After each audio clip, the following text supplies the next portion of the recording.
TIFU, by telling a Jew to enjoy their holiday. My attorney, who is also a Jewish man, scheduled an appointment with me 2 weeks ago for today's date. I drove an hour and a half to this appointment. When I get to his office, there's a sign on his door that says he is out of the office for a Jewish holiday and to text him. I text him and he apologizes, telling me he forgot today was a Jewish holiday. He told me we could meet tomorrow and he is sorry for the lack of communication. I told him not to worry and to enjoy his holiday. It was not until now, hours later, that I looked into what holiday it is for Jewish persons. Apparently, Yom Kippur is a holiday for atonement and repent of one's behavior. It is not supposed to be a holiday of enjoyment. Jewish persons also fast and do not shower to cleanse their inner body. TLDR. I told a Jewish person to enjoy their holiday. Yom Kippur is a holiday to atone and repent, and is not traditionally a happy holiday. TIFU, by going on dates with friends while being in a relationship. I recently finished college and am moving to a new city. Let's call it the Big Pair. I had a friend group of about 25 girls and guys in college, some of which were also moving to the Big Pair post-graduation. I also have a GF outside of the group.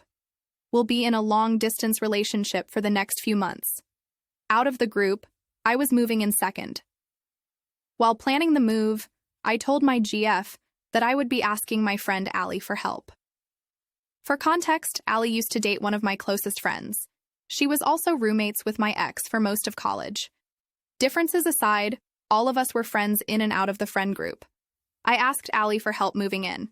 In return, dinner would be on me. I got the idea from the internet and asked my GF if it sounded reasonable. I asked her not because I was seeking permission, but instead to ask if covering dinner for helping move in made sense. Begin the TIFU. Allie helps me move in. During the move, both of us ask each other where we would like to eat, with both of us drawing blanks. We finally finish the move, and I realize there's this vegan pasta place she spoke highly about last year that sounded great. She doesn't seem to remember it well, but we end up at the restaurant with the help of Google. Now, this restaurant is super romantic. Think dimly lit, Italian music, etc. I got the vibes of the restaurant right away, but it was too late. I really wanted to try this vegan pasta. The food was great. I drop her off at her apartment, and I go home to tell my GF of my move-in. She's all happy and all until I tell her the name of the place we ate. She gets all sad. Apparently, it's a place she wanted to take me for when she visits me in the Big Pair. She also knew the vibe of the place and joked that I took Allie on a date. Now, if I told you this was all, it continues. The next week, Jane moves into the Big Apple. Jane is currently dating one of my friends from freshman year of college. Us two decide on getting a snack before exploring the city. Google suggests a vegan cafe. Me, being vegetarian and not eating eggs, am elated at the fact that I can try vegan pastries. It's not something I get to have often. We get there, and it's an Asian candle-lit restaurant. In too deep, we decide to enjoy the amazing vegan sushi. The candle on the table even went out once, and was relit by one of the waiters. I told my GF this, and yet again I feel bad. We are both long distance for the time being. I told her I would love to take her to this restaurant soon. If I told you this happened only twice, I would be lying. One of my friend's GF was at the Big Pair interning for the summer. I moved in before her internship ended. She had heard of this bagel place on TikTok and hadn't tried it yet. She takes me and we enjoy some normal bagels in a park. The day ends with biking around the city and meeting some of her friends. Fast forward to that night when I told my GF about the bagels we had. Call it deja vu, but this bagel place was yet another place she wanted to visit.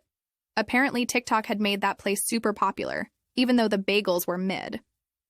My GF has visited me a few times, and I finally took her to the vegan cafe. It was my favorite. But she still makes offhand comments about all the dates I go on in the Big Pair without her. I feel like an asshole, but also realize this was all an unfortunate sequence of events. TLDR.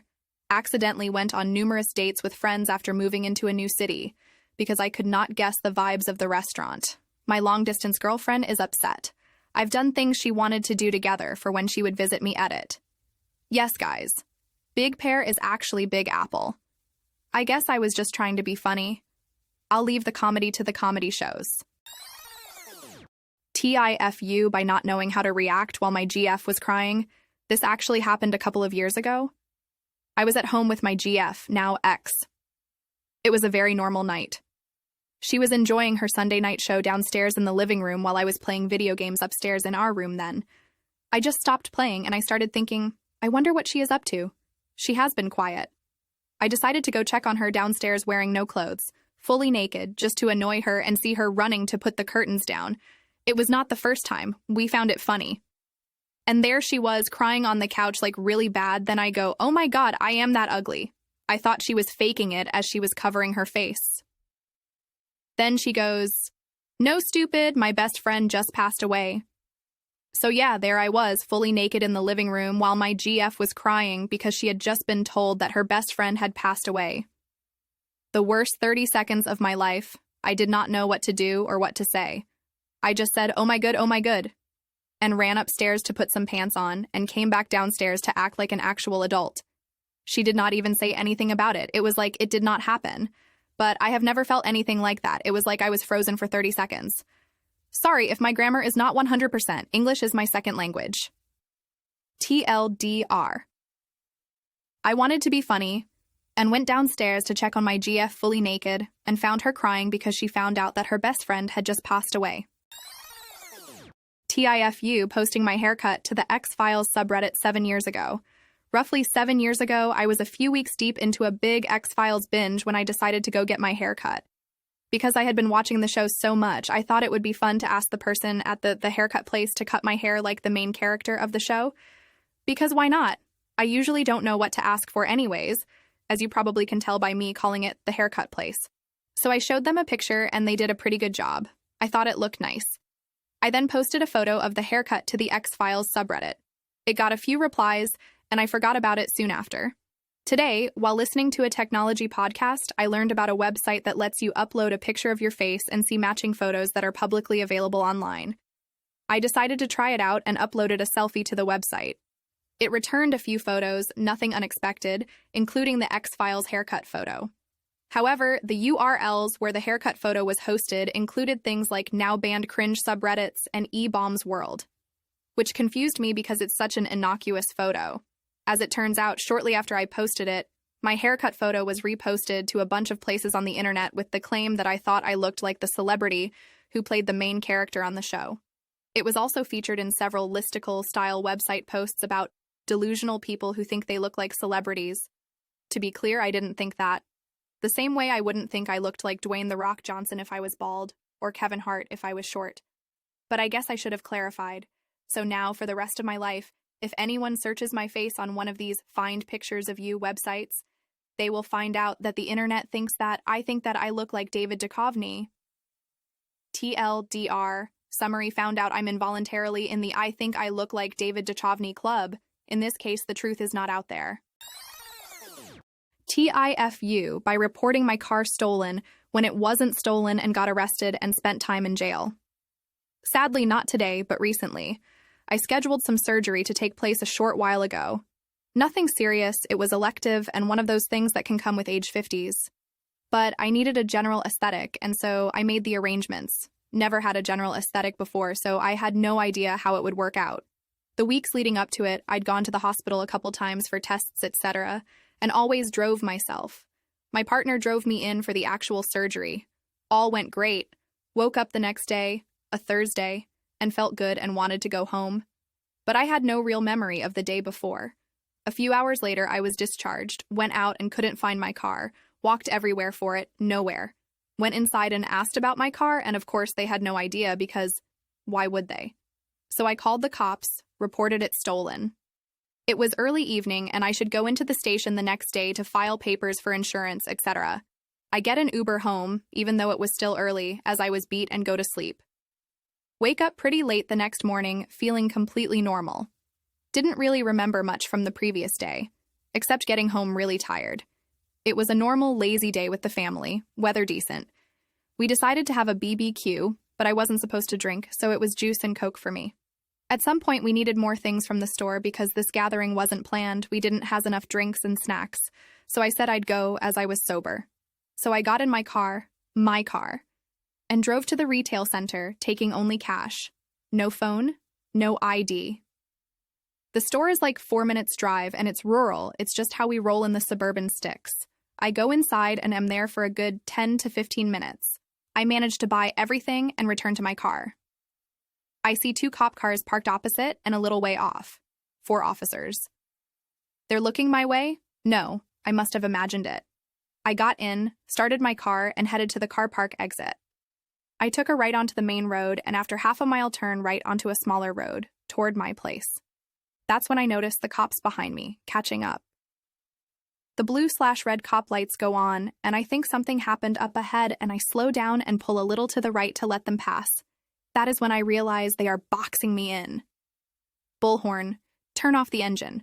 Put your hands on the wheel. Now! WTF? Well, I'm from the Middle East, and look it, and quite dark-skinned at that, so I'm pretty nervous even if I grew up and live here for 45 years now. I do as instructed, and they inch toward me, yell at me to get out and on the ground. I comply, but I am wondering what the hell is going on. They cuff me. And I asked, what are they arresting me for? What did I do? The vehicle is registered as stolen. I told them this is my car. It's quite an expensive car. I am wearing sweatpants and a hoodie because I am post-surgery. Where is your ID? F. I got no ID. I didn't bring anything apart from cash with me. The store is just 5 mins away. I tell him as much. Yeah, I bet. You're coming with us. I told them my house is 5 minutes up ahead and all my papers and documents are there. They weren't having it.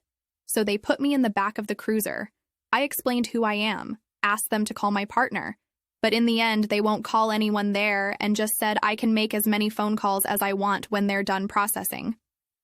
I, of course, try to call my partner and explain why I'm going to be really, really late, but she is in the garden with the entire family, not hearing the phone. I don't have my phone with me, so I don't have any other numbers to dial. I asked the cops to find me the number of a lawyer I know. They do manage to do that, but he is out for the night. He can't do much now, but he will in the morning, first thing. They then put me in a cell. It's now getting late on a Friday night. Early next morning, my partner and the lawyer roll up, and in 15 minutes, I'm out. I had a lot of explaining to do.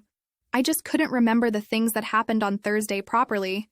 It was like the disappearing fog of a dream you had yesterday, if that makes sense. When I checked my phone's call logs from Thursday, it was like an alternate reality. I saw all my calls and couldn't remember any of it. I got some seriously dumb looks from everyone. My partner laughed her ass off all the way home, and all signs point to me never ever hearing the end of this. Ever. TLDR. I went for surgery and post-aesthetic had memory issues.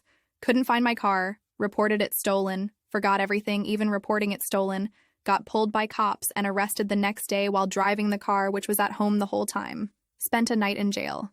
Am the butt of all family jokes until someone else F's up bigger than me. Please like and subscribe for more daily content.